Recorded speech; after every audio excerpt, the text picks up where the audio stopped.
Congratulations, Mr. Harrison. The champagne glass shattered against the marble floor as my husband's hand connected with my cheek in front of 200 of his colleagues. The ballroom fell silent. Security cameras captured everything.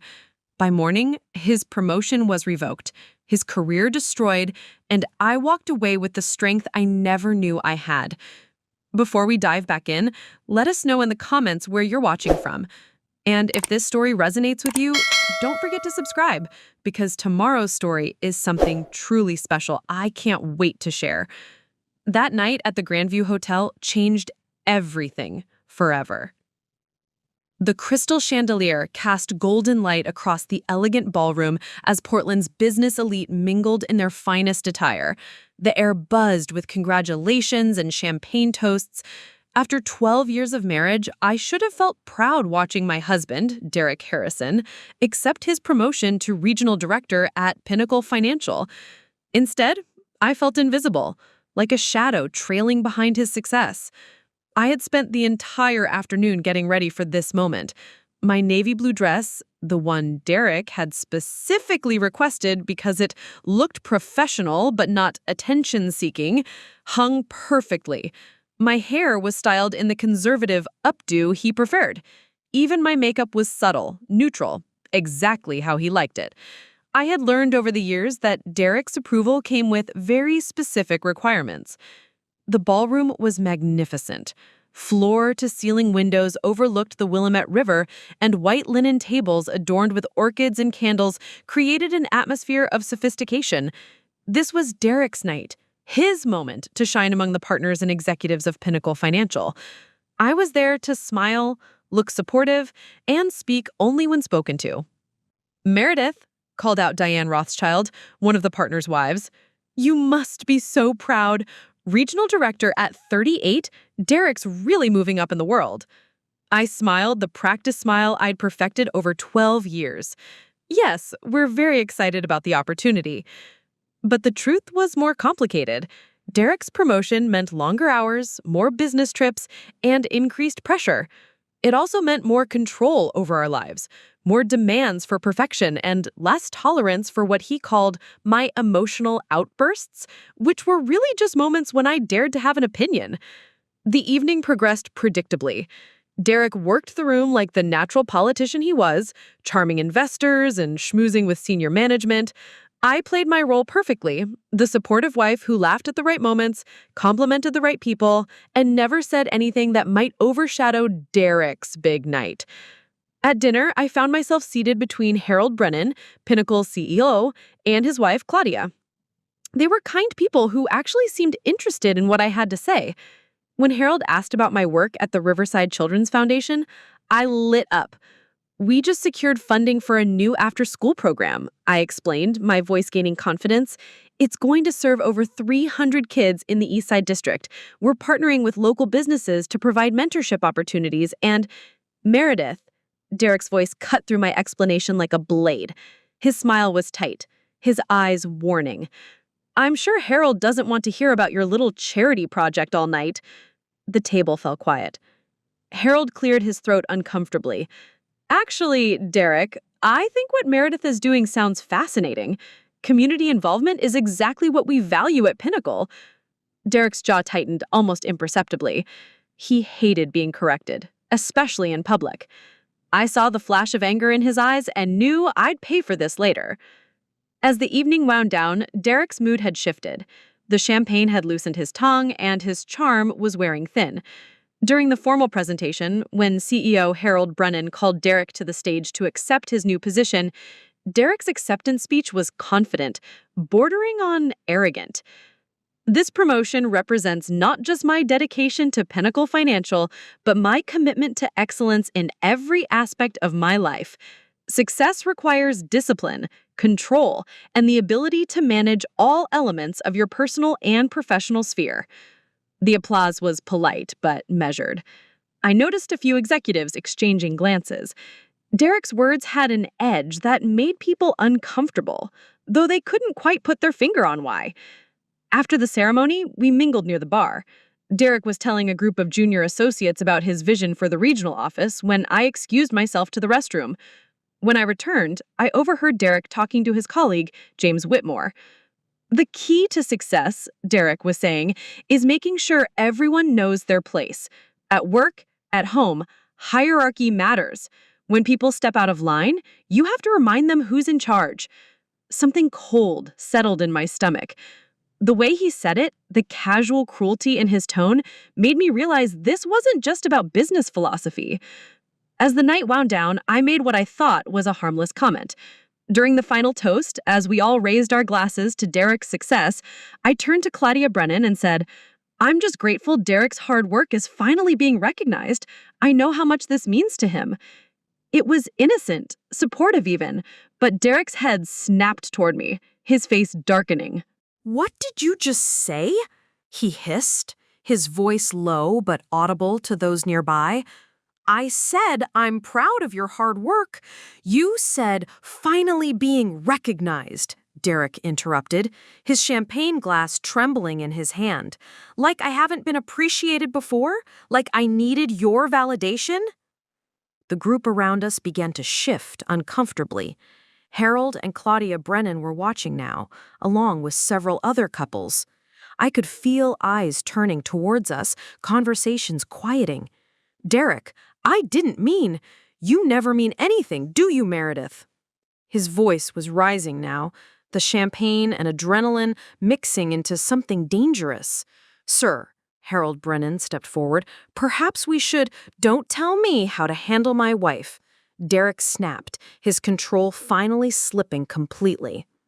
And that's when it happened. In front of 200 of Portland's business elite, with security cameras rolling and smartphones discreetly recording, Derek Harrison, newly promoted regional director of Pinnacle Financial, drew back his hand and slapped me across the face with such force that my champagne glass flew from my hand and shattered against the marble floor. The sound echoed through the suddenly silent ballroom like a gunshot. In that moment, as my cheek burned and tears welled in my eyes, I saw everything clearly for the first time. The shocked faces around us, Harold Brennan's horrified expression, Claudia, hand covering her mouth, the way Derek's colleague stepped back from him as if he'd suddenly become radioactive. And I saw Derek's face transform from rage to panic as he realized what he'd just done, not just to me, but to himself. But what he didn't know, what none of them knew, was that this wasn't my ending. It was my beginning. It took a lot of care and time to prepare and narrate this for you, so if you're enjoying it, a quick subscribe really helps and means the world to us. All right, let's get back to it. To understand how that slap changed everything, you need to know who I was before that night and who Derek Harrison really was behind his polished exterior. I met Derek 12 years ago at a coffee shop near Portland State University, where I was finishing my master's in social work. He was confident, ambitious, wearing a perfectly pressed suit even on a Saturday morning. He ordered his coffee black, no sugar, and when he smiled at me, I felt like I was the only person in the room. "You're reading about child psychology," he said, glancing at my textbook. "That's admirable. The world needs more people who care about helping others." I was 26, idealistic, and completely charmed by this handsome stranger who seemed genuinely interested in my passion for working with at-risk children. Derek was 28, already climbing the ladder at a mid-sized financial firm, and he had plans, big plans, that he spoke about with infectious enthusiasm. Our courtship was a whirlwind. Derek was attentive, romantic, the kind of man who remembered details about things I'd mentioned in passing. He brought me flowers every Friday, took me to elegant restaurants I could never afford on my graduate student budget, and talked about our future like it was a beautiful blueprint he was eager to build. "You're going to change the world, Meredith," he'd tell me, "and I'm going to make sure we have the resources to do it right." I thought I'd found my partner, my equal, someone who valued my dreams as much as his own. The early signs were subtle. Derek had opinions about everything: what I wore, what I ordered at restaurants, how I styled my hair. But he presented these opinions as caring guidance, not control. "That dress is beautiful on you," he'd say, "but the blue one brings out your eyes better. You want to look your best, don't you?" Or, "Maybe skip the dessert tonight. I love you exactly as you are, but I want you to feel confident." I interpreted his input as love, as someone who cared enough to help me be my best self. Looking back, I can see how carefully he was training me to seek his approval, to question my own judgment, to defer to his supposedly superior wisdom. We married 2 years later in a ceremony that was everything Derek wanted: elegant, traditional, impressive. I wore the dress he chose, carried the flowers he preferred, and smiled in every photo while feeling strangely like a supporting actress in someone else's movie. After our honeymoon, I started my job at the Riverside Children's Foundation, a nonprofit that provided services to kids in foster care and low-income families.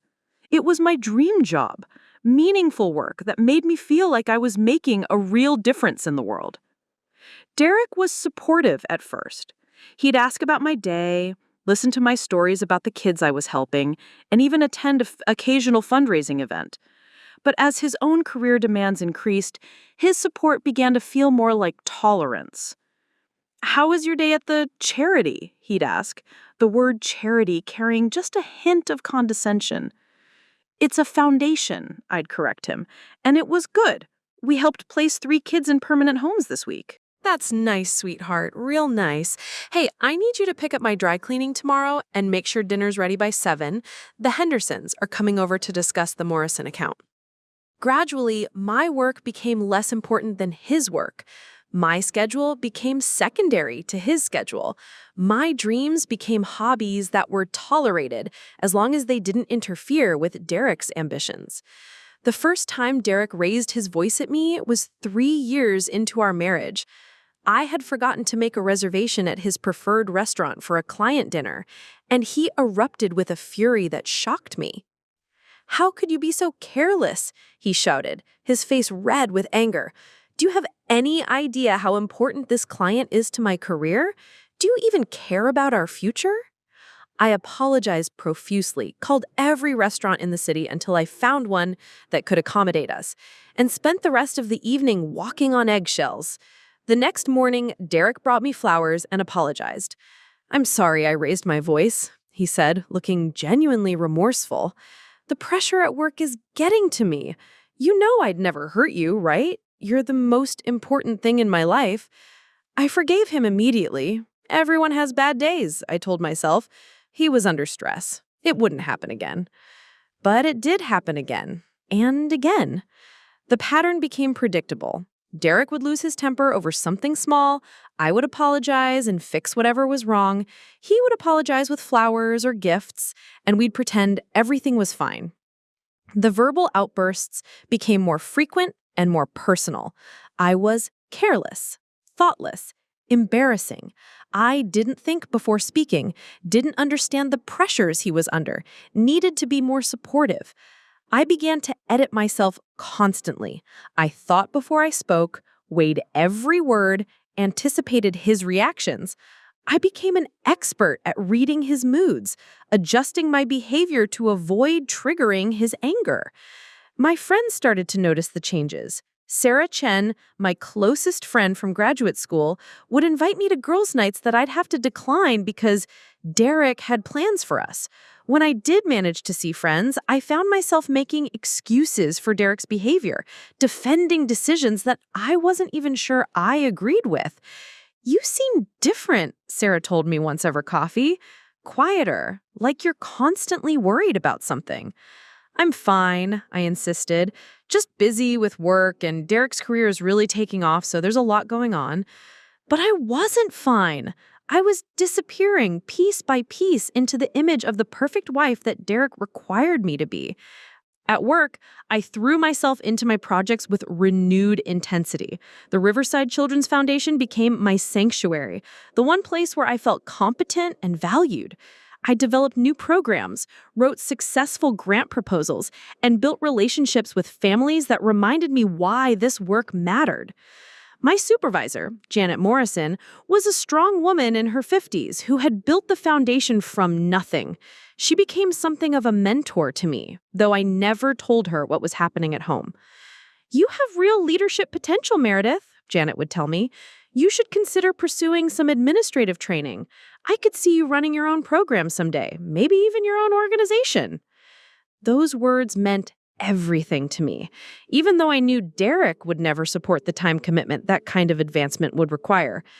But they reminded me that I had value beyond being Derek's wife, that there was a version of myself that existed independently of his approval. As Derek climbed higher at Pinnacle Financial, the pressure on me increased proportionally. His colleagues' wives were expected to dress a certain way, host dinner parties with specific types of conversation, and project an image of effortless sophistication that I struggled to maintain on our budget. Derek began critiquing my appearance more frequently and more harshly. My clothes weren't quite right. My hair needed updating. I needed to lose weight, gain weight, smile more, talk less, be more charming, less opinionated. "You represent me now," he'd remind me before every work function. "People are watching us. They need to see that I have good judgment in all areas of my life, including my choice of wife." I became a performance, a carefully crafted character designed to enhance Derek's professional image. And somewhere along the way, I lost track of who I really was underneath all that careful presentation. But here's what Derek never knew.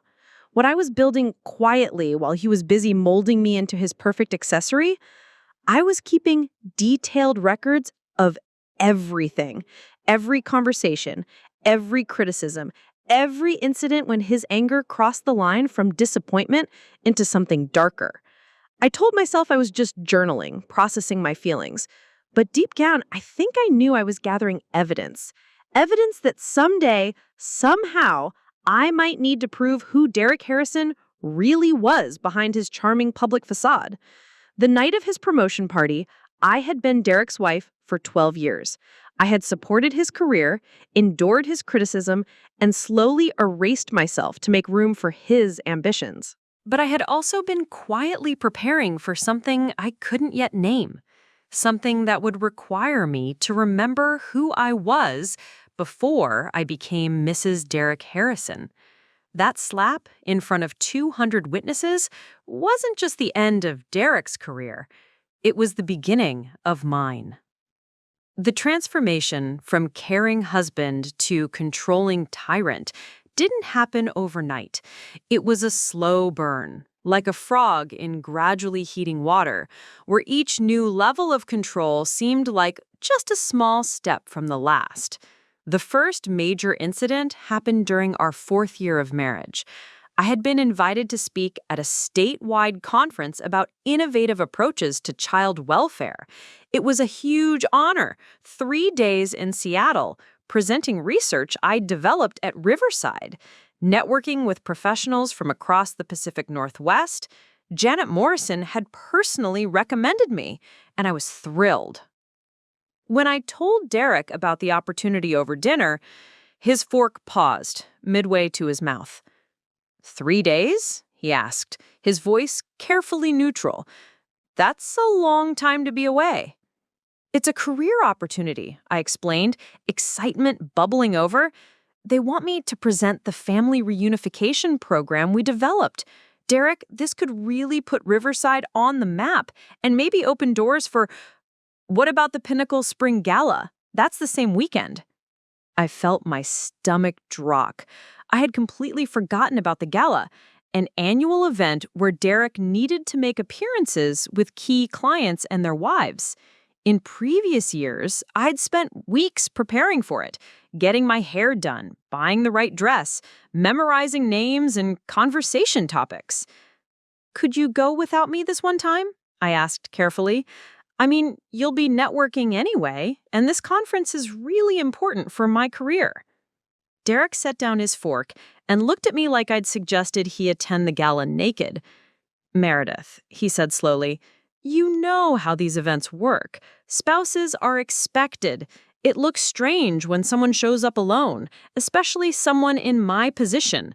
People notice these things." "But this is my big break." "Your big break?" Derek's laugh was cold. "Sweetheart, you work for a nonprofit that barely keeps the lights on. This conference isn't going to change anything, but missing the Pinnacle Gala could seriously damage my relationships with clients who bring in millions of dollars in business." The argument that followed was our worst yet. Derek didn't shout this time. Instead, he used a tone of disappointed condescension that somehow felt worse. He explained, very patiently, how my little presentation couldn't possibly be as important as his need for spousal support at a major professional event. He talked about priorities, about being a team, about how my selfishness was jeopardizing our future. By the end of the conversation, I had called the conference organizers and declined the speaking opportunity. Derek was gracious in victory, telling me how proud he was that I'd made the mature decision and how he'd make sure to introduce me to some important wives at the gala who could become good connections for me. I spent that entire weekend smiling and making small talk with women who asked politely about my little charity work while I thought about the presentation I should have been giving in Seattle. Janet Morrison barely spoke to me for weeks afterward, not out of anger, but out of disappointment that cut deeper than any criticism. The pattern was established. Derek's career always took precedence. His needs, his schedule, his image, these became the organizing principles of our life together. And somehow, he always managed to make it seem like the reasonable choice, the mature choice, the choice a good wife would make. Year 5 brought the dinner party incident that should have been a wake-up call, but instead became another lesson in compliance. I had spent all day preparing for Derek's colleagues to come over, cleaning the house until it sparkled, cooking a complex menu that Derek had selected, setting the table with our wedding china. Everything had to be perfect because 2 senior partners from Pinnacle would be there with their wives. The evening started well. I played my role flawlessly, charming but not attention-seeking, interested but not overly talkative, supportive but not clingy. I had learned to be Derek's perfect accessory, enhancing his image without competing for attention. But then Richard Blackstone, one of the senior partners, asked me about a news story he'd seen about the Riverside Children's Foundation. A family we'd helped had been featured in a local news segment about successful foster care adoptions. "That was wonderful coverage," Richard said warmly. "You must be proud of the work you're doing there. That little boy looked so happy with his new family." I lit up. This was my world, my passion, and for once someone was genuinely interested. I began telling the story of how we'd worked with the adoptive family for months, providing support and resources to ensure a smooth transition. The key is understanding that adoption isn't just about placement. It's about building relationships, providing ongoing support, making sure everyone has the tools they need for success. We've seen a 40% increase in successful long-term placements since we implemented our new support protocols. I was in my element, speaking with confidence and expertise about something I genuinely cared about. The table was engaged, asking thoughtful questions, and I could see real interest in their faces, until I noticed Derek's expression. His smile was frozen, his eyes ice cold, and I knew immediately that I had crossed some invisible line. I had been too enthusiastic, too knowledgeable, too much the center of attention. In Derek's world, I was supposed to deflect praise, not bask in it. "Well," Derek interrupted smoothly, "Meredith certainly is passionate about her work, though sometimes I think she cares more about other people's children than she does about having our own." The comment landed like a bomb in the middle of the conversation. It was cruel, personal, and designed to humiliate me in front of his colleagues. The truth was that Derek had been the one pushing off discussions about children, always saying it wasn't the right time, that we needed to wait until his career was more established. The table fell silent. Richard Blackstone cleared his throat uncomfortably. His wife, Patricia, shot Derek a sharp look that suggested she found his comment inappropriate. I felt my face burn with embarrassment, but I forced myself to laugh it off. "Derek likes to tease," I said quietly, then changed the subject to something safer. The rest of the evening was torturous. Every time I spoke, I second-guessed myself. Every time someone asked me a question, I deflected to Derek. By the time our guests left, I felt like I had shrunk into a shadow of myself. The lecture that followed was devastating. Derek explained, in excruciating detail, how I had embarrassed him by monopolizing the conversation and showing off. He told me that his colleagues had seemed uncomfortable with my aggressive behavior, and that Patricia Blackstone had given him a look that suggested she thought I was trying too hard to seem important. "You made me look like I can't control my own wife," he said, his voice cold with fury. "Do you have any idea how that reflects on me, on my leadership potential?" I apologized over and over, promising to be more mindful, more supportive, less attention-seeking. Derek graciously accepted my apology and even complimented me on the dinner I'd prepared, as if his forgiveness was a gift I should be grateful to receive. The next morning, I called in sick to work and spent the day replaying every moment of the evening, analyzing where I'd gone wrong, how I could have been better. I was beginning to lose track of who I was underneath all of these layers of self-criticism and constant adjustment. By year 7, the incidents were happening monthly. I said the wrong thing at a work function. I laughed too loudly at someone else's joke. I wore a dress that Derek decided was inappropriate after we'd already arrived at the event. Each time, the lectures grew longer and more detailed. Each time, Derek's disappointment felt more crushing. I stopped talking about work achievements. I stopped expressing opinions that might contradict Derek's. I developed an internal editor that ran constantly, screening every word before it left my mouth, every expression before it crossed my face. My friend Sarah noticed the change during one of our increasingly rare coffee dates. "You're different, Mur," she said, using the nickname from our graduate school days. "You used to be so confident, so passionate about everything. Now you seem like you're always walking on eggshells." "I'm fine," I insisted, stirring my coffee nervously. "I've just learned to be more thoughtful about how I express myself. Derek says it's helped me become more mature." Sarah's expression darkened. "Derek says?" "Meredith, since when do you need Derek to tell you how to think or speak? You have a master's degree. You run programs that help hundreds of kids. You don't need anyone's permission to have opinions."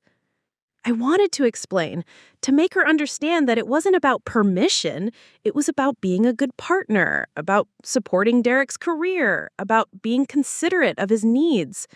But the words felt hollow even as I fought them. "You don't understand. Derek's career is really demanding right now. I need to be supportive." Supporting someone's career doesn't mean disappearing. When's the last time you made a decision without consulting Derek first? When's the last time you did something just because you wanted to? I couldn't answer because I couldn't remember. The worst part was that I could see what was happening to me, but I felt powerless to stop it. Every time I tried to assert myself, Derek's disappointment was so profound, so devastating, that it seemed easier to just comply. He never had to raise his voice anymore. A simple expression of displeasure was enough to send me scrambling to fix whatever I'd done wrong. I started keeping those journals during year 8. Initially as a way to process my feelings, to try to understand why I felt so anxious and unsure of myself.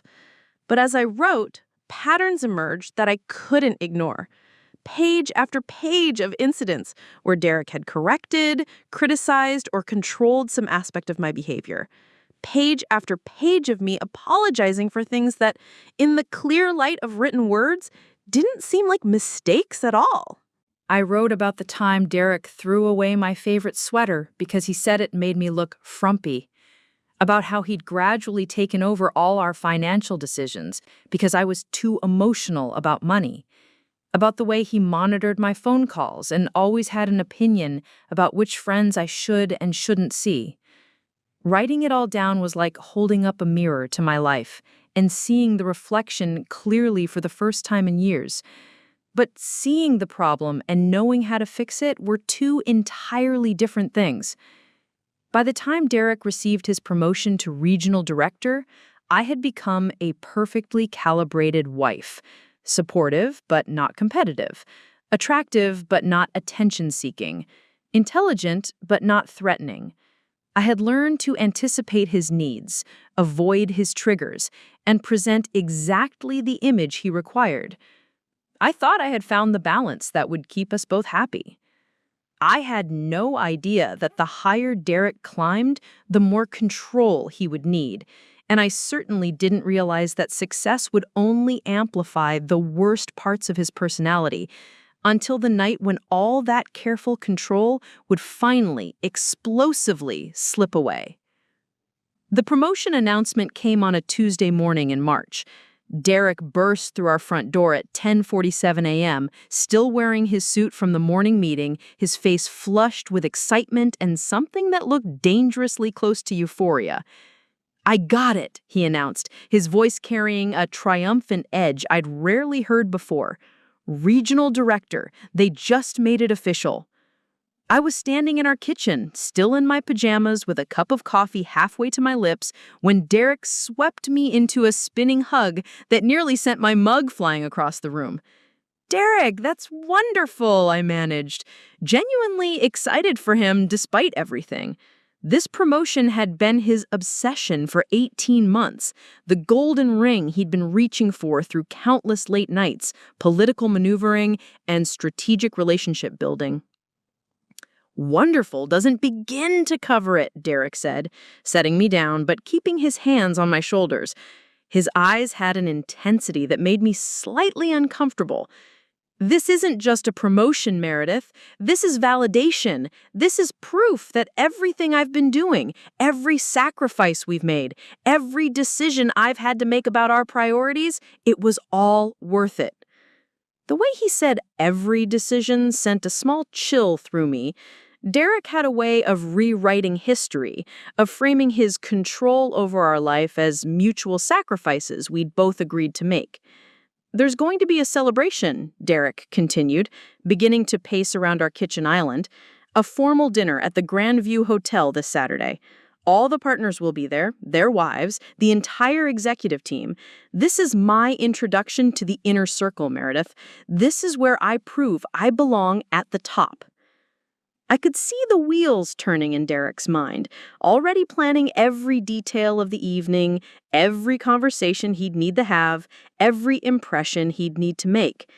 This wasn't just a party for Derek. It was a performance, a carefully orchestrated debut as Pinnacle Financial's newest regional director.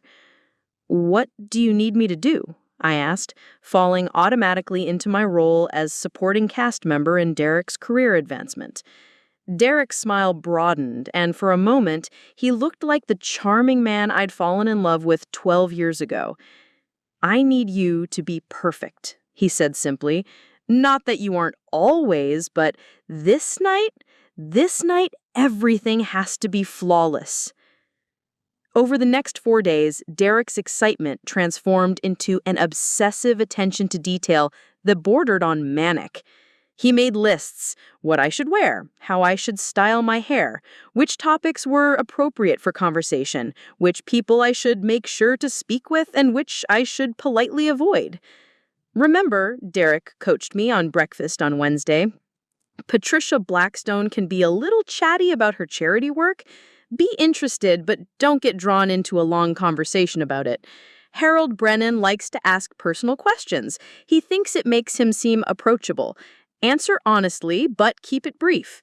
And whatever you do, don't mention anything about your work unless someone specifically asks. And even then, keep it light." I nodded while Derek outlined the evening like a military operation.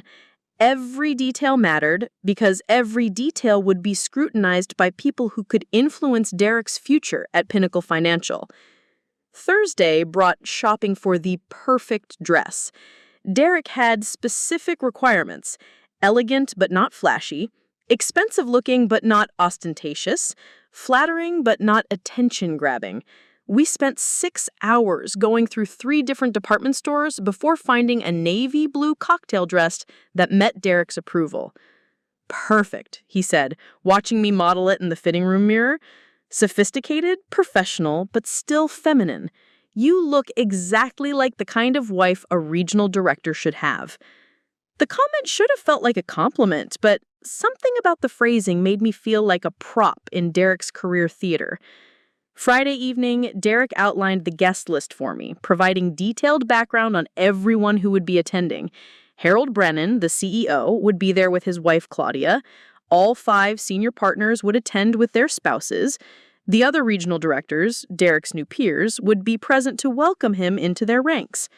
"This is my moment, Meredith," Derek said as we sat in our living room, his notes spread across the coffee table like battle plans. "Everything I've worked for, everything we've sacrificed for, it all leads to this night. I need you to understand how important this is."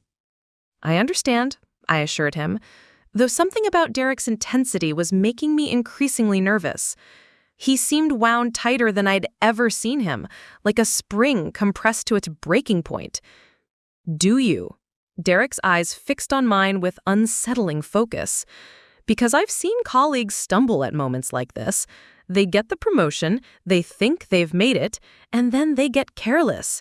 They bring the wrong spouse to the wrong event, or their wife says something inappropriate, and suddenly the partners start questioning their judgment. I felt a familiar knot forming in my stomach. Derek was outlining the consequences of failure before I'd even had a chance to succeed, creating a framework where any mistake I might make wouldn't just embarrass me, it would jeopardize his entire career. "What exactly are you worried about?" I asked, carefully. Derek's expression softened slightly, as if he realized he'd been pushing too hard. "I'm not worried about anything specific," he said, reaching over to take my hand. "I just know that some people will be watching us extra carefully tomorrow night. There are colleagues who think I'm too young for this position, or that I haven't paid my dues long enough. They'll be looking for any reason to suggest the partners made a mistake in promoting me." The pressure Derek was describing felt enormous, but I also sensed something else underneath his concern, an excitement that seemed almost dangerous. Derek didn't just want this evening to go well. He wanted it to be a triumph that established his dominance in the company hierarchy. Saturday morning arrived with Derek more wired than I'd ever seen him. He spent an hour on the phone with his assistant confirming details about the evening. He had his suit pressed twice because the first pressing didn't meet his standards. He practiced his acceptance speech in our bathroom mirror while I tried to get ready around his preparations. "You're going to do great tonight," I told him as I watched him adjust his tie for the 4th time. "You've earned this promotion, Derek. You deserve to celebrate." Derek turned from the mirror to look at me, and for a moment his expression was unreadable. "Deserving something and keeping it are 2 different things," he said quietly. "Tonight isn't about celebrating what I've accomplished. Tonight is about proving I can handle what comes next." As the afternoon wore on, Derek's nervous energy became increasingly difficult to be around. He critiqued my makeup, suggested I redo my hair, and made me change accessories twice before deciding on the right combination. "I'm sorry," he said during one of these adjustments, his hands gentle as he fastened a different necklace around my neck. "It's just that tonight feels so important, like everything we've been building toward is finally happening." Looking back, I can see that Derek wasn't just preparing for a promotion celebration. He was preparing for a coronation. In his mind, this evening would mark his transformation from ambitious employee to company royalty. And everything had to be perfect to support that narrative. By 5 o'clock, we were both dressed and ready. Derek looked magnificent in his perfectly tailored black suit, his confidence radiating like cologne. I had achieved the exact image he'd requested: elegant, appropriate, supportive, but not competitive. "You look beautiful," Derek said, surveying our reflection in the hallway mirror. "We look like we belong." As we drove toward the Grandview Hotel, Derek's mood shifted into something I'd never quite seen before. He was calm but electric, focused but almost euphoric. He talked about the evening ahead like it was a battlefield where he was certain of victory. "After tonight, everything changes," Derek said, as we pulled into the hotel's circular drive. "The partners will see me differently. My colleagues will treat me differently. We'll be invited to different events, included in different conversations. This is our entry into a completely different level of society, Meredith." Watching Derek's face as the valet took our car keys, I realized that this promotion meant more to him than career advancement. It was validation of his entire worldview, confirmation that his approach to life, his need for control, his carefully managed image had all been worth it. What I didn't understand yet was that Derek's euphoria came with a dangerous edge. Success hadn't satisfied his need for control. It had amplified it. Tonight wasn't just about proving he belonged in the executive ranks. It was about demonstrating that he could command the respect and deference he believed he deserved. As we walked through the Grandview Hotel's marble lobby toward the elevator that would take us to the ballroom, Derek straightened his shoulders and adjusted his cufflinks one last time.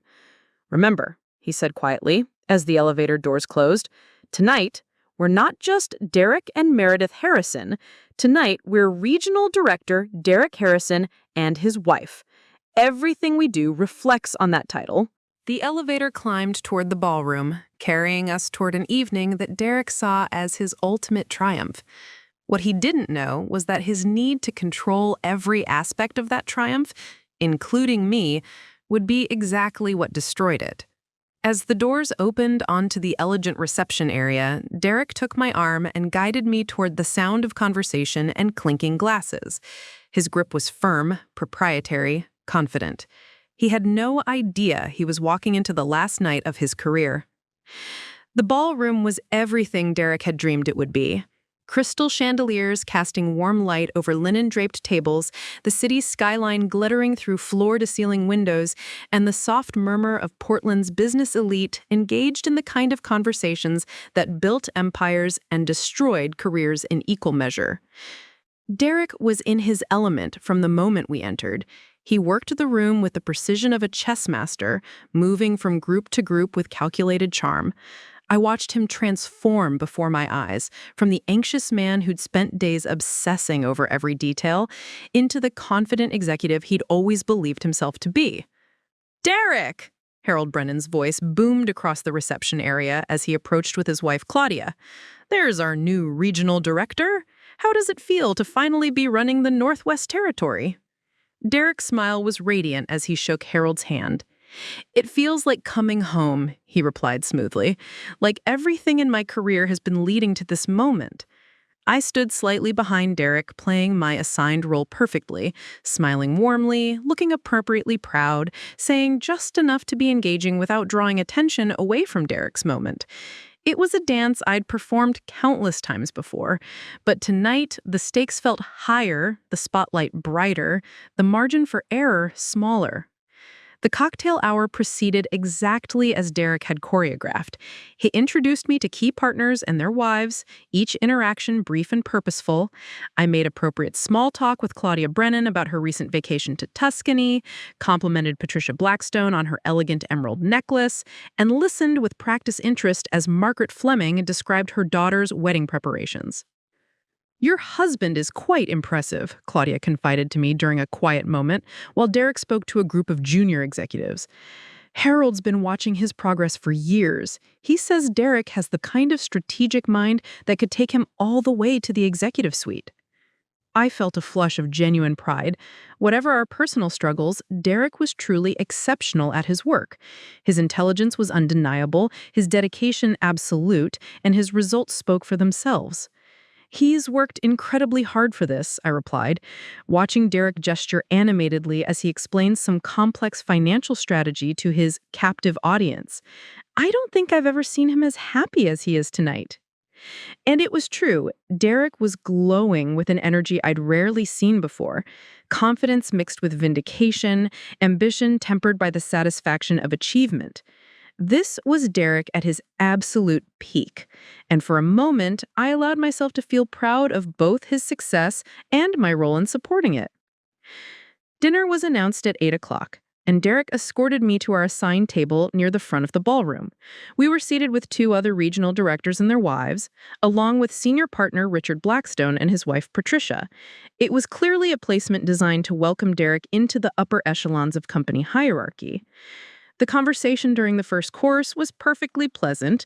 Discussions of quarterly results, market trends, and industry forecasts mixed with lighter topics about recent travels and upcoming social events.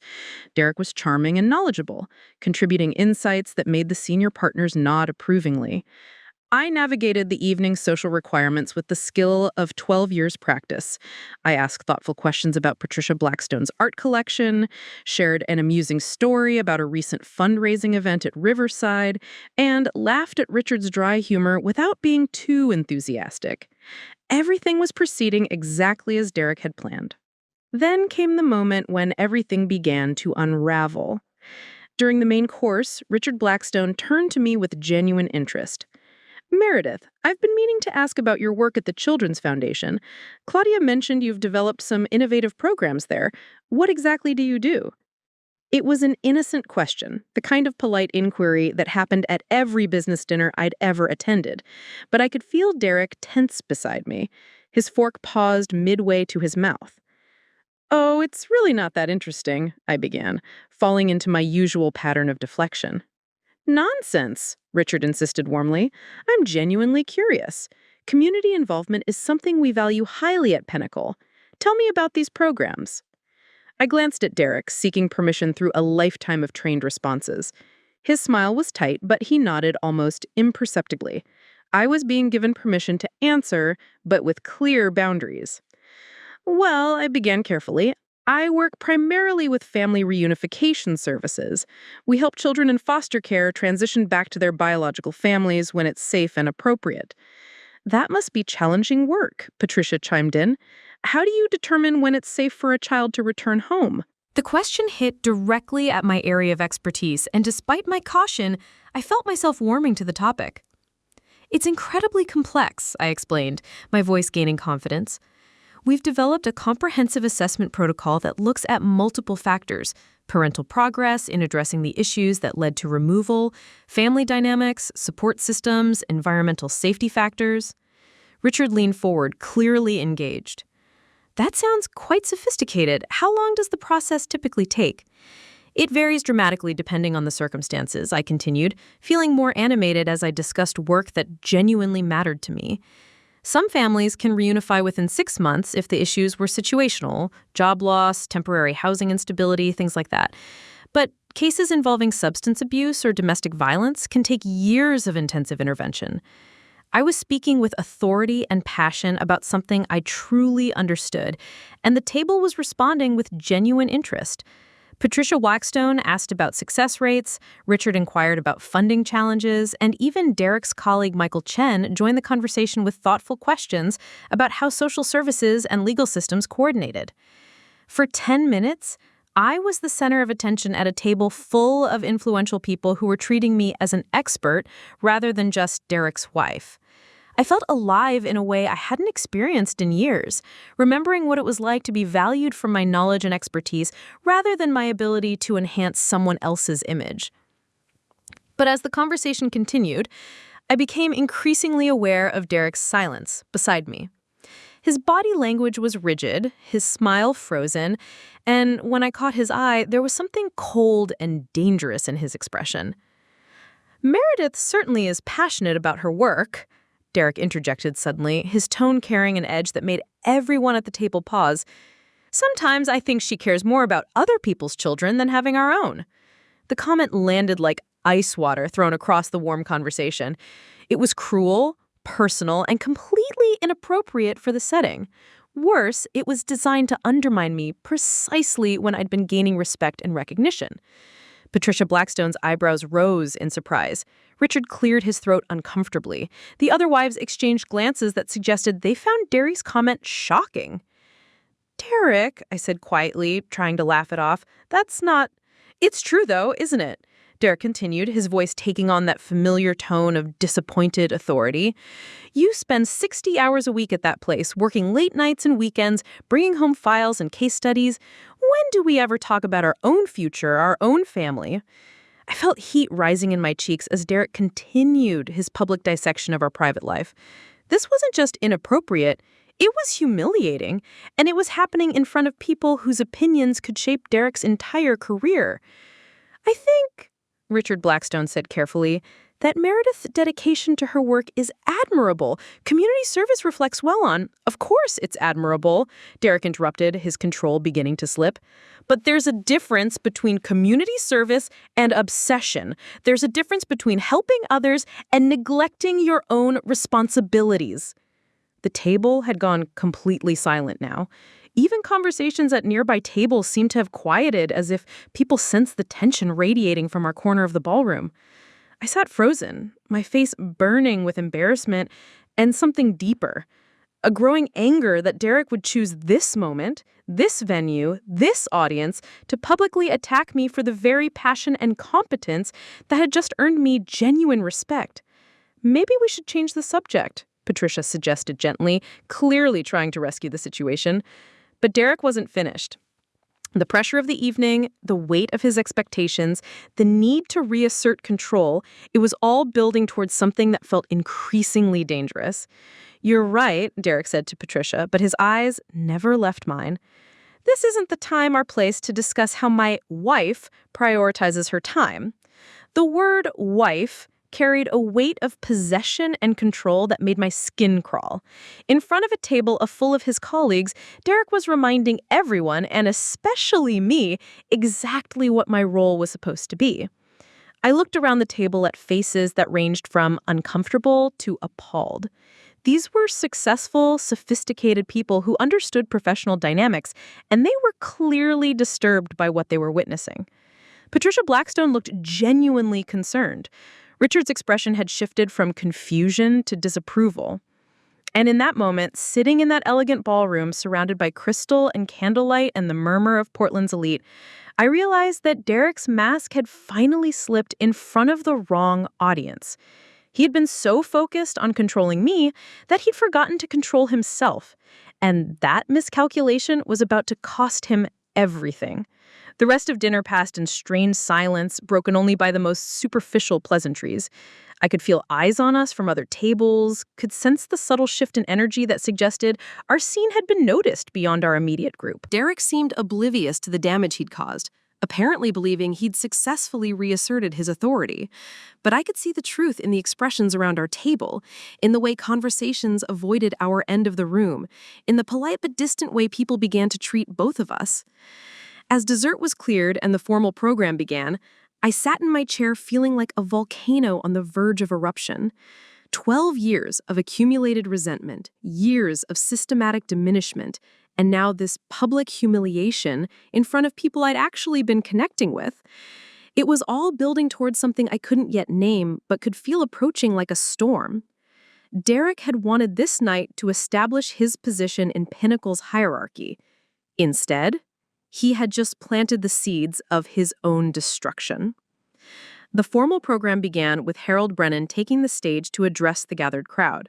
The ballroom's attention turned toward the front as Harold spoke about Pinnacle Financial's growth, their commitment to excellence, and the importance of strong leadership in expanding markets.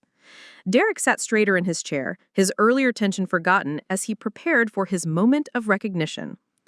Tonight, we celebrate not just our success as a company, but the exceptional individuals who make that success possible, Harold continued, his voice carrying easily across the ballroom. Leadership isn't just about managing numbers or closing deals. It's about character. integrity, and the ability to represent our values both in the boardroom and in the community. I felt Derek's hand find mine under the table, squeezing gently. Despite everything that had happened during dinner, I could feel his excitement building. This was the moment he'd been working toward for years, the public recognition that would cement his place in Pinnacle's leadership hierarchy. Our newest regional director has demonstrated exceptional results in every role he's held with our company, Harold said, and I could see Derek's chest swell with pride. His strategic vision has contributed to record-breaking performance in our Northwest markets, and his dedication to excellence has earned the respect of colleagues and clients alike. The applause that followed was warm and genuine. Whatever personal reservations people might have developed about Derek's behavior at dinner, his professional accomplishments were undeniable. I clapped along with everyone else, genuinely proud of Derek's achievements, even as I remained deeply unsettled by his earlier conduct. "Derek Harrison," Harold announced, "would you please join me on stage?" Derek rose smoothly, adjusting his jacket as he walked toward the front of the ballroom. The applause continued as he shook Harold's hand and accepted a crystal award commemorating his promotion. When Derek stepped to the microphone, his confidence was absolute. "Thank you, Harold, and thank you all for this incredible honor," Derek began, his voice clear and commanding. "This promotion represents more than a career milestone for me. It represents the culmination of everything I believe about leadership, discipline, and the pursuit of excellence." Derek's speech was polished and professional, hitting all the right notes about teamwork, client service, and Pinnacle's bright future. But as he continued, I began to notice subtle elements that made me increasingly uncomfortable. Success in our industry requires more than just financial acumen. It requires the ability to manage complex relationships, to maintain control in challenging situations, and to ensure that every aspect of your operation reflects the highest standards. The word control seemed to resonate through the ballroom in a way that felt charged with meaning. I noticed Patricia Blackstone shift in her seat, her expression thoughtful. Richard leaned back in his chair, his arms crossed. Leadership means making difficult decisions, even when others don't understand the necessity of those decisions. Derek continued, his tone growing more authoritative. It means setting clear expectations and ensuring that everyone in your sphere of influence understands their role in achieving collective success. I felt a chill run down my spine. Derek wasn't just giving a speech about business leadership, he was outlining his philosophy of dominance, his belief that success required the systematic control of people and situations, and he was doing it in front of 200 people who would now associate these ideas with his approach to management. In my personal life, just as in my professional life, I've learned that clarity of authority prevents confusion and conflict. His eyes finding mine across the room. When everyone understands the hierarchy, when expectations are clear and non-negotiable, the entire system functions more efficiently. The ballroom was quiet, Meryl, but it wasn't the respectful silence of an engaged audience. It was the uncomfortable stillness of people who sensed they were hearing something inappropriate, but weren't quite sure how to respond. Harold Brennan's expression had shifted from pride to concern. I could see him beginning to realize that Derek's speech was veering into territory that reflected poorly on both Derek and the company he now represented. Derek seemed oblivious to the changing energy in the room. If anything, he appeared energized by what he perceived as the audience's rapt attention. The key to maintaining excellence, Derek continued, is never allowing standards to slip, never accepting mediocrity, and never hesitating to correct course when someone steps out of line. This applies whether you're managing a $1 million portfolio or a household budget. I felt my face burn with humiliation as Derek's meaning became crystal clear. He was publicly describing his approach to controlling me, disguising it as business philosophy but making it obvious to anyone who'd witnessed our dinner conversation exactly what he was really talking about. Claudia Brennan was shaking her head almost imperceptibly. Several people at nearby tables were exchanging concerned glances. Patricia Blackstone looked genuinely appalled. Derek concluded his speech with a rousing call for continued excellence and innovation, but the applause that followed was noticeably more restrained than what had greeted his introduction. As he walked back to our table, I could see the confusion in his expression. He'd expected a triumphant response and, instead, received polite acknowledgement. "How was that?" Derek asked quietly as he settled back into his chair, his voice carrying the expectation of praise. "It was certainly memorable," Richard Blackstone replied carefully, his tone neutral enough to avoid direct criticism but cool enough to signal displeasure. The remainder of the formal program passed quickly, a few more brief speeches, the presentation of service awards, and closing remarks from Harold Brennan that felt somewhat rushed. When the evening officially concluded, people began to move toward the bar area for continued socializing. Derek immediately launched into networking mode, moving from group to group with renewed energy.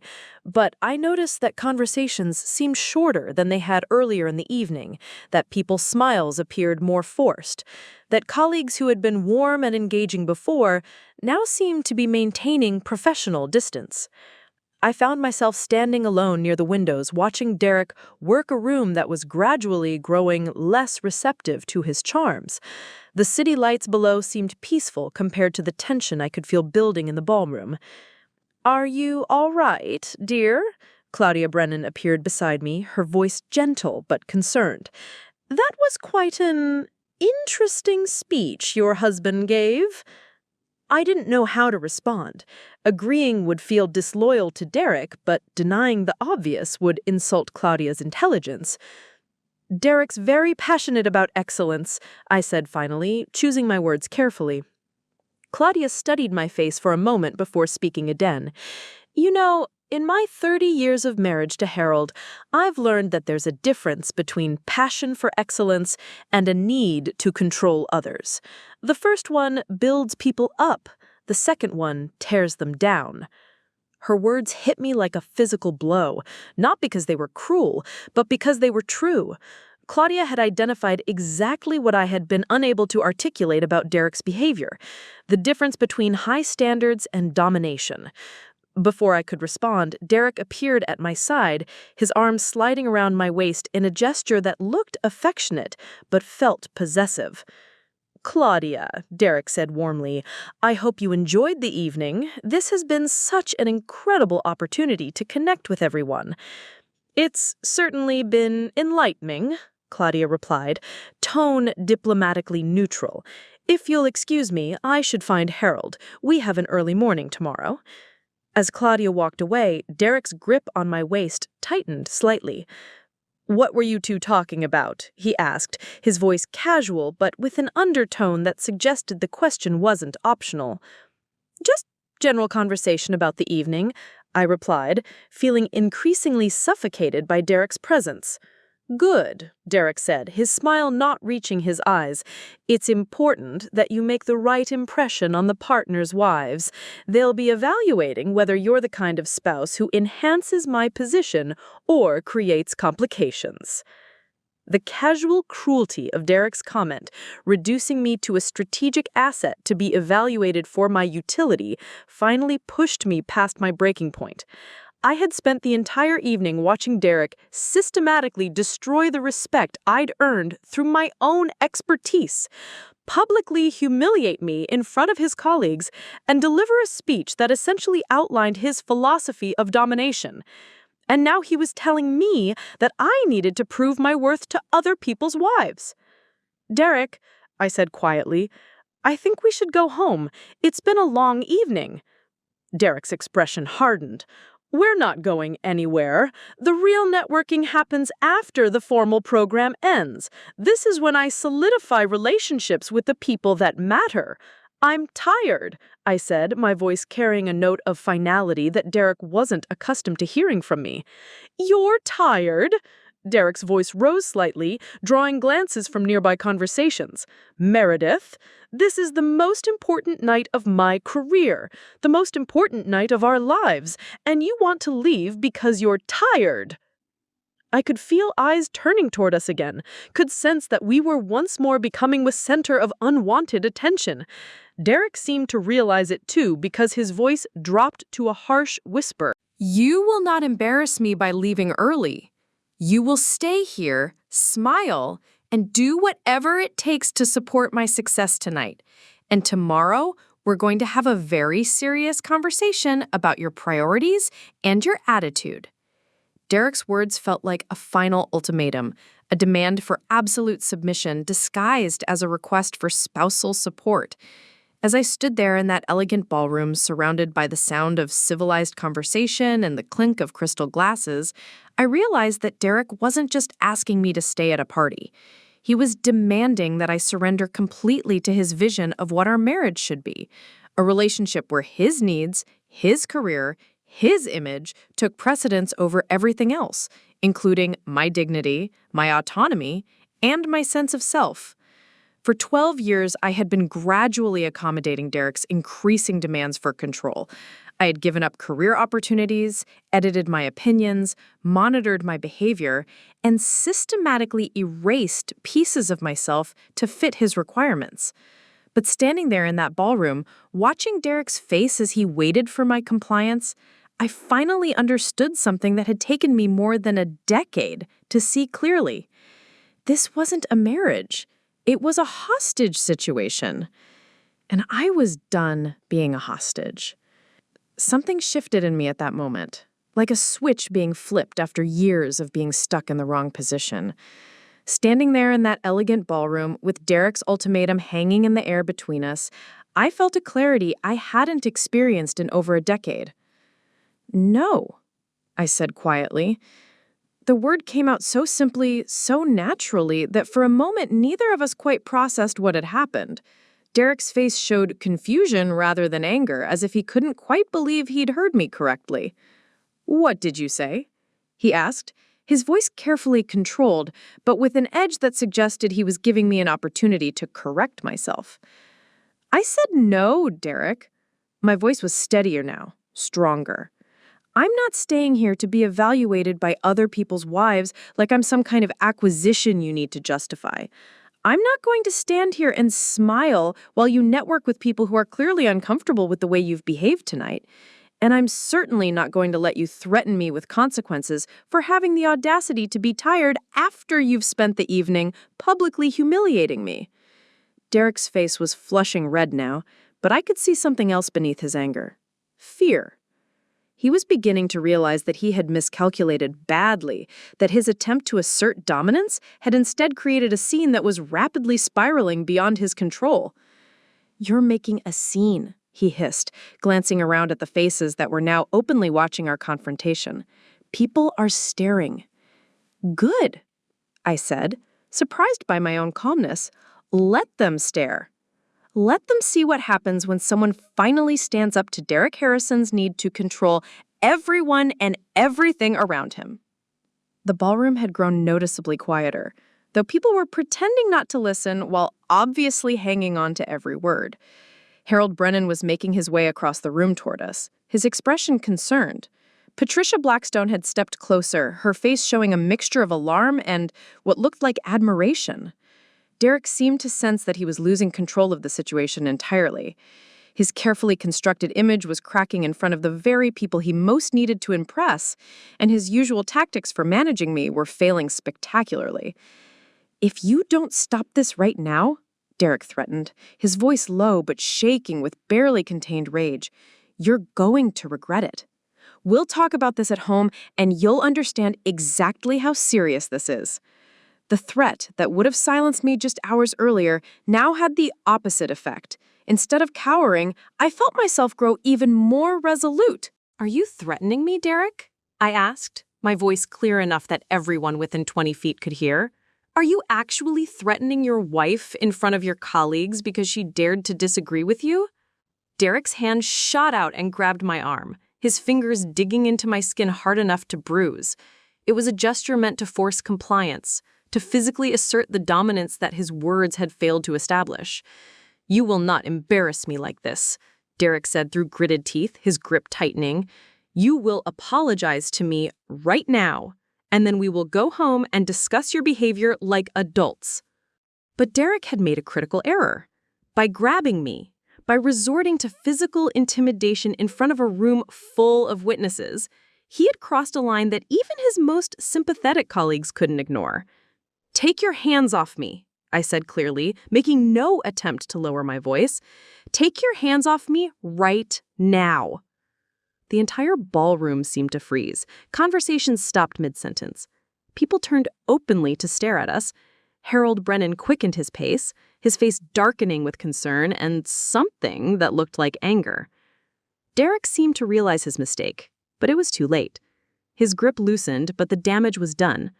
200 of Portland's business elite had just watched Pinnacle Financial's newest regional director physically intimidate his wife at his own promotion celebration. "Derek," Harold Brennan's voice cut through the silence as he reached our location, "I think you need to step away from your wife and take a moment to collect yourself." The authority in Harold's voice was unmistakable. This wasn't a suggestion.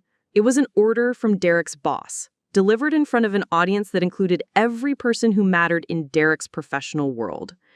Derek's hand dropped from my arm as if he'd been burned. He looked around the ballroom, seeming to truly see for the first time the dozens of shocked faces staring back at him. His colleagues, his clients, his superiors, they were all watching him with expressions that ranged from disgust to disappointment to outright horror.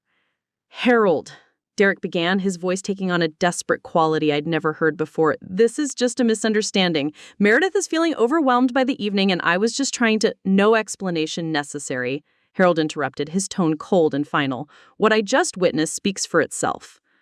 Patricia Blackstone had moved to my side, her presence both protective and supportive. Claudia Brennan approached from the other direction, creating a barrier between Derek and me without saying a word. "Are you hurt?" Patricia asked quietly, her eyes checking my arm where Derek had grabbed me. "I'm fine, and for the first time in years, I actually meant it.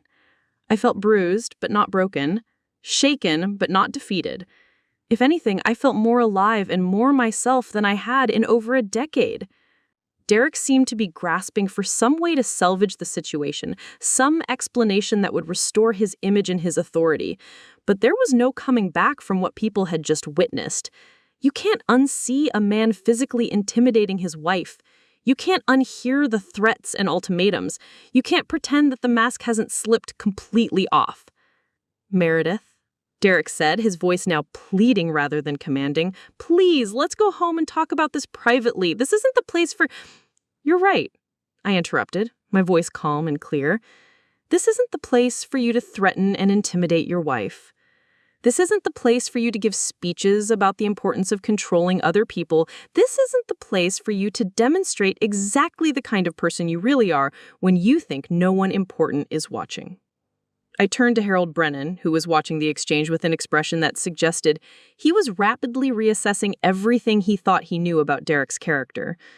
"Mr. Brennan," I said politely, "thank you for a lovely evening.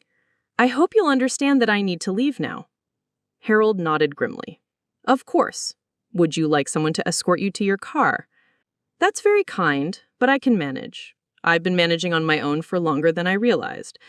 I turned back to Derek, who was standing frozen in the middle of the ballroom like a man watching his entire world collapse around him. "Derek," I said, my voice carrying clearly across the silent ballroom, "I'll be staying somewhere else tonight.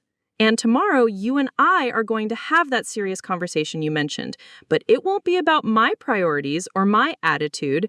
It will be about yours." I walked toward the exit with my head held high, my steps steady and purposeful. Behind me, I could hear the low murmur of shocked conversations beginning to resume, the sound of Derek's professional reputation crumbling in real time. As I reached the ballroom doors, I heard Derek call my name one last time. His voice was desperate now, stripped of all authority and command. But I didn't turn around. I didn't look back.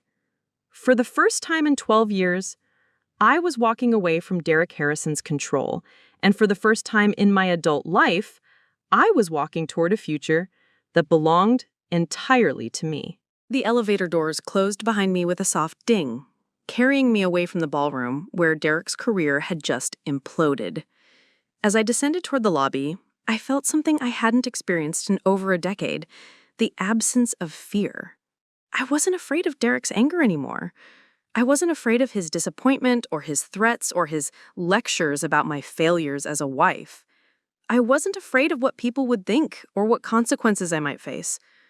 For the first time since I'd met Derek Harrison, I was free.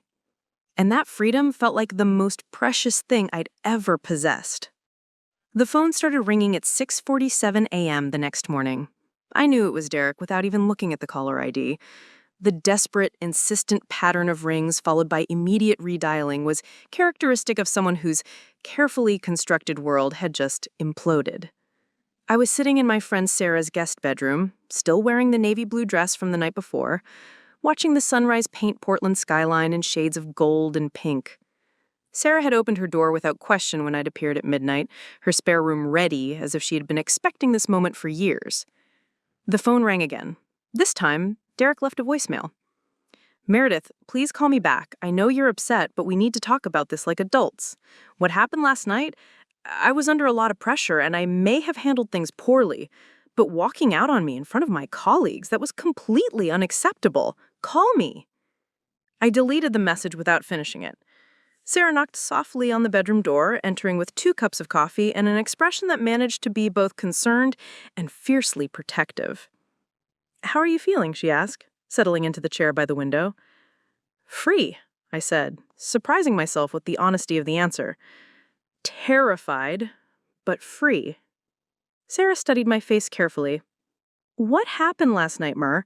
I mean, I know you walked out on Derek's promotion party, but what really happened?" For the first time in years, I told someone the complete truth about my marriage. I described Derek's controlling behavior, the systematic erosion of my confidence, the way he'd transformed me from an independent woman to someone who sought permission for her own thoughts and feelings. I told her about the dinner conversation where I'd finally felt valued for my expertise, and how Derek had responded by publicly humiliating me. But most importantly, I told her about the moment when I'd realized I was done. "I've been documenting everything for the past 4 years," I said, reaching for my purse and pulling out a small leather journal. Every incident, every cruel comment, every time he tried to control my decisions or isolate me from friends and opportunities. I told myself I was just processing my feelings, but I think I always knew I might need evidence someday. Sarah's eyes widened as she flipped through pages of careful documentation, dates, times, witnesses, detailed descriptions of Derek's behavior patterns. It was a comprehensive record of psychological abuse disguised as marriage guidance.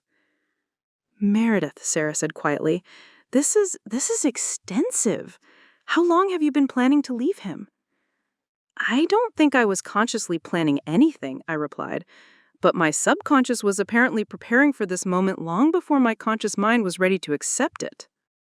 What Sarah didn't know, what Derek had never bothered to discover, was that my little charity work had been quietly transforming into something much more significant over the past several years. When Derek had dismissed my conference speaking opportunity 4 years earlier, I'd been devastated. But instead of giving up, I'd found other ways to share my expertise. I'd started writing articles for professional journals, developing training materials for other social workers, and consulting with organizations across the region about family reunification best practices. Janet Morrison had been instrumental in helping me build the secondary career, understanding instinctively that I needed professional validation that didn't depend on Derek's approval. "You're too talented to limit yourself to one organization," Janet had told me during a private conversation 2 years earlier. "Have you ever considered branching out, maybe developing your own consulting practice?" The idea seemed impossible at the time. Derek would never support anything that might compete with his career for my attention. But Janet had planted a seed that had been growing quietly in the background of my consciousness. Over the past 18 months, I'd been building exactly that consulting practice, working evenings and weekends to develop training programs and educational materials. I'd been careful to keep it small enough that Derek didn't notice, but substantial enough that it was generating real income and professional recognition. The phone rang again. This time, it was an unknown number, but when I answered, Derek's voice came through, calling from his office. "Meredith, we need to discuss what happened last night. I've been thinking about it, and I understand why you were upset. The pressure of the evening got to both of us, but your reaction was completely disproportionate to... I hung up. Within minutes, my phone buzzed with a text message. "Answer your phone. We need to fix this before it gets worse." But Derek had no idea how much worse it had already gotten. The first call came at 9:15 a.m. Harold Brennan's assistant, requesting that Derek come in for an immediate meeting. By 10:30, Janet Morrison was calling me with news that was spreading through Portland's professional community like wildfire. "Have you seen the news?" Janet asked, her voice a mixture of concern and barely contained satisfaction. "Someone recorded video of last night's incident at the Grandview. It's all over social media." My stomach dropped. What kind of video? Clear footage of Derek grabbing your arm and the confrontation that followed. The audio isn't great, but you can hear enough to understand what was happening. "Meredith, this is going viral. #PinnacleAbuse is trending on Twitter." I felt simultaneously horrified and vindicated. Derek's public image, the carefully constructed persona of the successful, charming executive, was being destroyed in real time by his own actions. But Janet wasn't finished. "There's more. I've been getting calls all morning from organizations wanting to know if you're available for speaking engagements and consulting work. Apparently, the way you handled yourself last night, standing up to Derek with such grace and dignity, has made quite an impression on people." This was the foundation I'd been building without fully realizing it. A professional reputation based on my own expertise and integrity, rather than my association with Derek. While he'd been controlling and diminishing me at home, I'd been quietly establishing myself as a respected voice in my field. The irony wasn't lost on me. Derek's attempt to control me had forced me to develop the very independence that would allow me to leave him. My phone rang again. This time, it was Patricia Blackstone. "Meredith, dear, I hope you don't mind me calling. I got your number from Claudia Brennan. I wanted to check on you after last night and to tell you how impressed I was with your strength and composure." Patricia's voice was warm but serious. "I also wanted you to know that what happened last night has sparked some important conversations among the partners' wives. Several of us have been concerned about Derek's behavior toward you for some time, but we weren't sure how to address it appropriately." "You noticed?" I asked, surprised. "Oh, honey, we've all noticed. The way he monitored your conversations, the way he interrupted you, the way you seemed to shrink into yourself whenever he was around. We've been worried about you for years." This revelation was staggering. While I'd felt isolated and alone in my marriage, there had actually been a network of women who'd been observing Derek's treatment of me with growing concern. "Some of us are involved with organizations that support women in difficult situations," Patricia continued. "I wanted you to know that you have resources available if you need them. Legal resources, financial resources, emotional support, whatever you need to move forward safely." As the day progressed, more pieces of Derek's professional destruction became clear. The viral video had prompted several of Pinnacle's major clients to express concerns about being represented by someone who demonstrated such poor judgment and character. 2 clients had already requested that their accounts be transferred to different regional directors. By late afternoon, Derek's assistant called to inform me that Derek's employment with Pinnacle Financial had been, quote, "terminated, effective immediately, due to conduct unbecoming a company representative," end quote. Sarah found me sitting on her couch that evening staring at my phone in amazement. "You know what the strangest part is?" I told her. "I spent 12 years thinking I needed Derek's approval to have value. I thought without his career, his income, his social connections, I'd be nothing. But it turns out I was building my own life all along. I just didn't recognize it because I was so focused on supporting his." The consulting practice that seemed like a small side project was actually a thriving business with a waiting list of clients. The professional relationships I'd cultivated were generating opportunities Derek never even knew about. The expertise I'd developed was being recognized and valued by people who mattered in my field. While Derek had been treating me like a supporting character in his success story, I had been unknowingly writing my own narrative of professional achievement and personal growth. "What are you going to do now?" Sarah asked. I looked out the window at the city lights beginning to twinkle in the growing darkness. Portland looked different from this perspective, not like Derek's territory to be conquered, but like a community where I had my own place, my own work, my own relationships. "I'm going to build something," I said finally. "Something that's entirely mine. Something Derek can't control or diminish or take credit for." For the first time in over a decade, my future felt like a blank canvas rather than a predetermined script. And I couldn't wait to start painting. Derek's fall from grace was swift and merciless, playing out across Portland's business community like a masterclass in how quickly a carefully constructed reputation could crumble. The viral video had been viewed over 2 million times within 48 hours.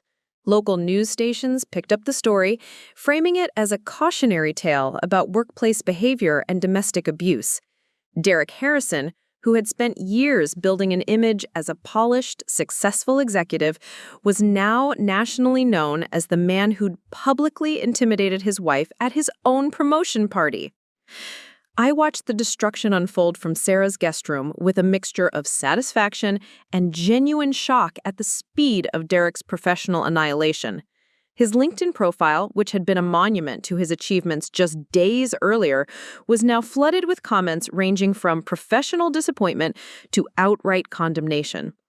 The phone calls started on Tuesday morning, 3 days after the incident. "Meredith, please, you have to help me." Derek's voice was barely recognizable. Gone was the confident authority I'd lived with for 12 years, replaced by something desperate and broken.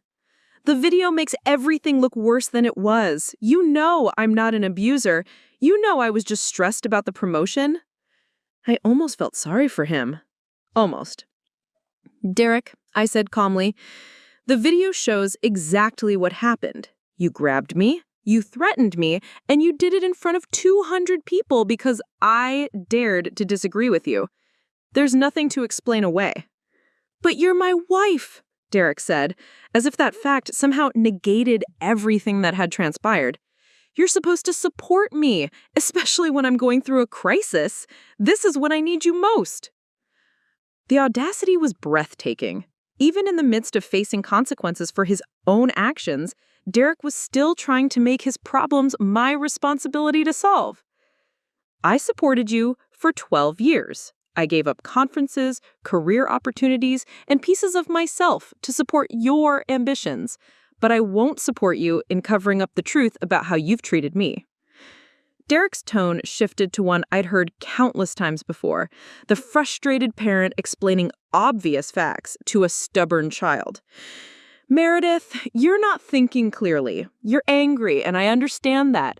But if you don't help me fix this, we'll both suffer. Do you think your little consulting practice will survive if you're known as the wife who destroyed her husband's career over a misunderstanding?" It was classic Derek, threatening my livelihood while simultaneously dismissing my work as insignificant. But his threats no longer held any power over me. "My consulting practice is thriving," I told him. "In fact, I've had to turn down 3 speaking engagements this week because my calendar is already full." The silence on Derek's end was telling. He genuinely had no idea how successful I'd become in my own right. By Wednesday, the financial implications of Derek's behavior were becoming clear. Pinnacle Financial issued a public statement distancing themselves from Derek's actions and emphasizing their commitment to workplace respect and dignity. 3 major clients had not only requested new account managers, but had specifically cited Derek's behavior as grounds for potentially switching firms entirely. Derek's former colleague, Michael Chen, called me that afternoon with information I suspected Derek didn't want me to have. I thought you should know, Michael said carefully. Derek's been calling everyone from the party trying to get people to sign statements saying the video was taken out of context or that you were acting erratically that night. And? I asked. No one's signing anything. If anything, people are coming forward with stories about times they were uncomfortable with how Derek spoke to you or about you.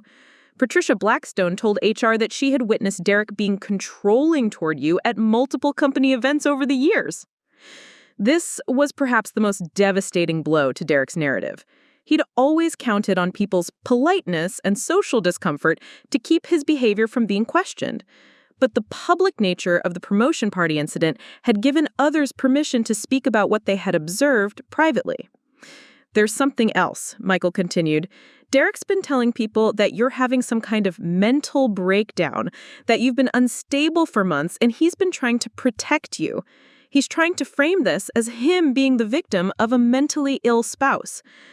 I felt a familiar chill of recognition. This was Derek's ultimate control tactic.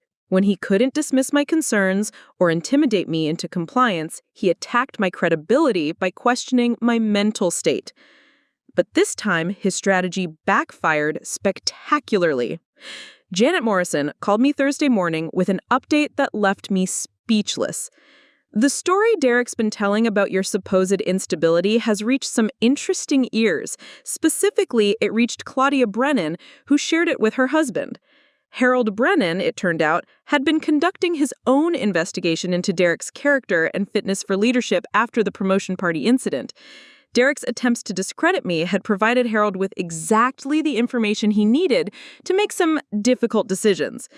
Harold called Derek into a meeting yesterday. Apparently, he told Derek that any man who would publicly destroy his wife's reputation to save his own career demonstrated exactly the kind of character defects that made him unsuitable for leadership at Pinnacle. But Harold's response went beyond professional disapproval. As CEO of a company that prided itself on community involvement and ethical leadership, Harold had decided that Derek's behavior warranted consequences beyond termination. Harold's been making calls, Janet explained. Calls to other firms in Portland, calls to professional organizations, calls to industry contacts.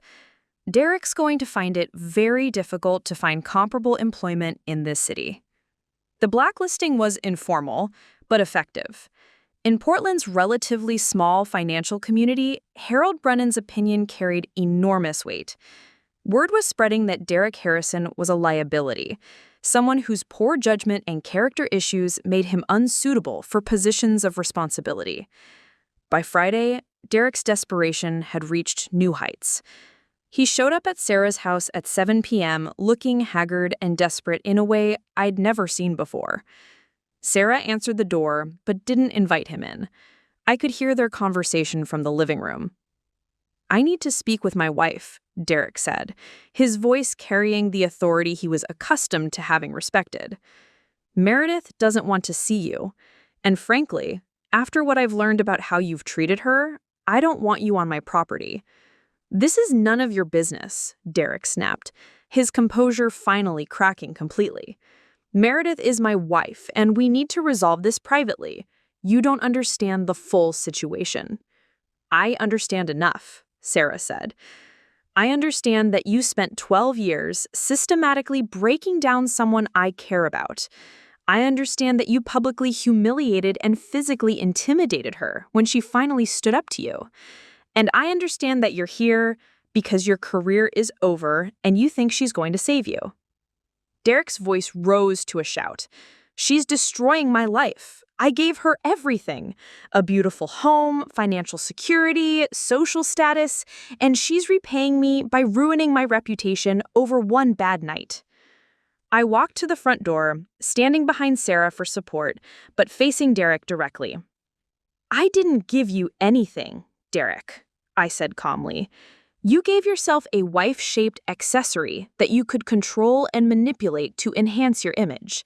And when that accessory finally developed her own voice, you tried to silence it by grabbing me in front of 200 people." Derek's face cycled through expressions of rage, desperation, and something that might have been genuine confusion. "I don't understand," he said finally, his voice breaking. "I don't understand how you can do this to me. After everything we built together, everything we had, how can you just walk away?" "We didn't build anything together, Derek. You built a career while I managed the details that made that career possible. You built a reputation while I managed the details that made that reputation possible. You built a life while I disappeared into the background of that life." I took a deep breath, feeling the weight of 12 years of suppressed truth finally finding its voice.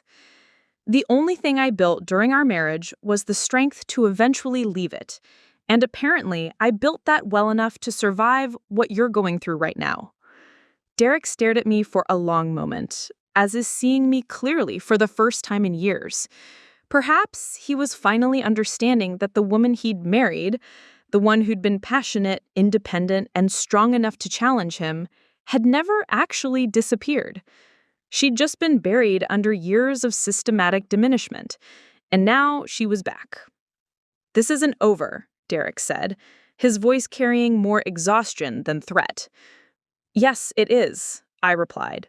"Your career at Pinnacle is over. Your reputation in Portland is over. Your marriage to me is over. And your ability to control my life is definitely over." Derek turned and walked away into the gathering darkness, his shoulders slumped in defeat. Watching him leave, I realized that Derek's greatest fear had always been irrelevance, being exposed as someone whose authority was built on manipulation rather than genuine leadership or competence. Now that fear had become his reality. And for the first time in 12 years, I felt genuinely sorry for him. Not sorry enough to rescue him, but sorry enough to understand that he'd destroyed himself with the very behavior he thought would secure his power. Derek believed that controlling me would make him stronger. Instead, it had revealed exactly how weak he really was. 6 months later, I stood in the conference room of my own office building, looking out at the Portland skyline through floor-to-ceiling windows that belonged to me. The brass nameplate on the door read Harrison Family Services Consulting. I'd kept Derek's name not out of sentimentality, but as a reminder of everything I'd overcome to build this new life. The irony wasn't lost on me that Derek's surname, which once represented his control over my identity, now graced the door of a thriving business built entirely on my expertise and vision. The Michigan delegation just confirmed. That's 3 states requesting our family reunification training program this year. Rebecca was everything Derek had never been. Supportive without being controlling, ambitious without being ruthless, successful without needing to diminish others. We'd met at a conference in Seattle 4 months earlier, the same conference I'd been prevented from attending years ago when Derek prioritized his company gala. The conference had been a turning point in ways I couldn't have imagined. When I'd taken the stage to present the family intervention model I'd developed at Riverside, the standing ovation had lasted nearly 5 minutes. 2 book publishers approached me afterward, and 3 organizations offered consulting contracts on the spot. But more than professional success, that conference had given me something I'd forgotten I was capable of. The experience of being celebrated for my mind, my expertise, my contribution to something meaningful. The Oregon Department of Human Services wants to implement our protocol statewide, Rebecca continued, reviewing the list of opportunities that seem to grow daily. And there's interest from California and Washington as well. I smiled, remembering Janet Morrison's words from our coffee meeting the week before. "You know, Meredith, I always knew you had this in you. I just wasn't sure you knew it." The truth was, I was still discovering the extent of what I was capable of. 12 years of systematic diminishment had convinced me that my value was limited to supporting other people's success. But freedom had revealed capabilities I'd never had the chance to explore. My phone buzzed with a text from Sarah. "Dinner tonight? Want to celebrate the Washington Post article?" The article had been published that morning, a feature piece about women who'd transformed personal trauma into professional triumph. The journalist had found my story through the viral video, but she'd stayed to explore how I'd built something meaningful from the wreckage of my marriage. The story wasn't just about leaving Derek. It was about what I'd built afterward, the business that now employed 12 people, the training programs being implemented across multiple states, the book deal for a guide to family reunification practices, the speaking engagements that had taken me from Portland to Atlanta to Denver. Most importantly, the article had included testimonials from families whose lives had been changed by the programs I'd developed. Children who'd been safely reunited with parents who'd overcome addiction, families who'd stayed together because of intervention strategies I created, parents who'd learned to break cycles of trauma and build healthier relationships with their children. Derek had always dismissed my work as playing with other people's problems, but those problems were real families whose lives were being transformed by approaches I'd developed, refined, and taught to others. The intercom on my desk buzzed. "Meredith, your 3 o'clock is here," announced Kelly, my assistant, a position I'd never imagined I'd be important enough to need. My 3 o'clock was Jennifer Walsh, a social worker from Phoenix who drove 12 hours to meet with me about implementing our family preservation model in Arizona. She'd read about our work in Professional Social Work Today, the same journal that had published my first article 3 years earlier when Derek was dismissing my hobby writing. As Jennifer entered my office, I was struck by her obvious passion for the work and her excitement about the possibilities our collaboration might create. This was what Derek had never understood. That success wasn't about accumulating power over others, but about using your abilities to create positive change in the world. "I have to ask," Jennifer said as we concluded our meeting, "how did you develop the confidence to build all this? I mean, starting your own firm, developing new methodologies, becoming a national voice in the field? That takes incredible courage." I considered her question carefully. "I don't think it was courage," I said finally. "I think it was necessity. When you spend years being told you're not capable of significant achievement, proving otherwise becomes essential for your survival." But that wasn't the complete truth. The complete truth was that Derek's control had forced me to develop resources and strengths I might never have discovered otherwise. His dismissal of my work had motivated me to excel in ways that proved my value beyond any doubt. His attempts to limit my potential had driven me to pursue opportunities that exceeded anything I'd originally imagined for myself. In trying to keep me small, Derek had inadvertently taught me how to be magnificent. After Jennifer left, I walked to the window and looked down at the street where people were ending their workdays, heading home to families and relationships, and lives that varied wildly in their levels of health and happiness. I thought about Derek, whom I heard was working as a financial advisor at a small firm in Seattle.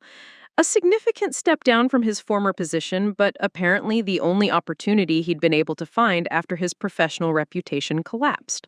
According to mutual acquaintances, he'd moved there to escape the ongoing whispers and judgment in Portland. I didn't feel angry about Derek anymore, or even particularly sad.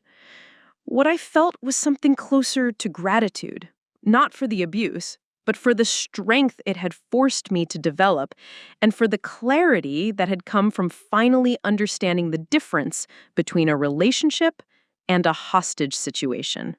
My phone rang. The caller ID showed a number I didn't recognize, but when I answered, a familiar voice came through. "Meredith, this is Claudia Brennan. I hope you don't mind me calling. I got your number from Patricia Blackstone." Claudia's voice carried the same warmth I remembered from the promotion party, but there was something else in her tone, something that sounded like admiration. "I've been following your success," Claudia continued, "and I wanted to tell you how proud Harold and I are of what you've built. But more than that, I wanted to thank you." "Thank me?" I asked, surprised. "For showing us all what courage looks like," Claudia replied. "That night at the Grandview, when you stood up to Derek, you didn't just save yourself. You gave every woman watching the permission to expect better treatment from the men in their lives. Claudia went on to explain that the incident had sparked conversations among the Pinnacle wives about respect, boundaries, and the difference between supporting someone's career and enabling their destructive behavior. 2 women in their social circle had left unhealthy marriages in the months following the party. "You started something important that night," Claudia said, "something that's still rippling through our community." After the call ended, I sat in my office as the sun set over Portland, painting the sky in brilliant oranges and purples. The city looked different from this vantage point, not like a place where I'd been trapped and diminished, but like a community where I'd found my voice, built my success, and claimed my place. Rebecca knocked on my office door. "Ready to go? The team's waiting downstairs for drinks to celebrate the Washington Post article." I looked around my office one more time, at the diplomas and awards on the walls, at the family photos from successful reunifications, at the bookshelf filled with journals and research that bore my name as the lead author. This space belonged to me in a way that nothing in my marriage ever had. "Ready," I said, gathering my things. As we walked toward the elevator, Rebecca asked, "Any regrets about how everything happened?" I considered the question as the elevator descended toward the lobby where my team was waiting. 12 people whose careers I'd helped build, whose expertise I'd helped develop, whose contributions to our field were making real differences in families' lives. "No regrets," I said finally, "just gratitude for the journey that brought me here."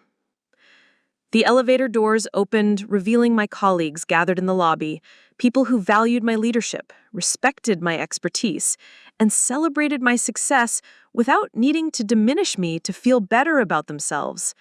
This was what a healthy professional environment looked like. This was what authentic relationships felt like.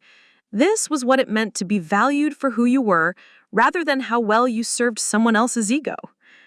As we walked toward the restaurant where we'd celebrate not just my recognition, but our collective success in building something meaningful together, I realized that Derek had given me one final gift, though certainly not intentionally.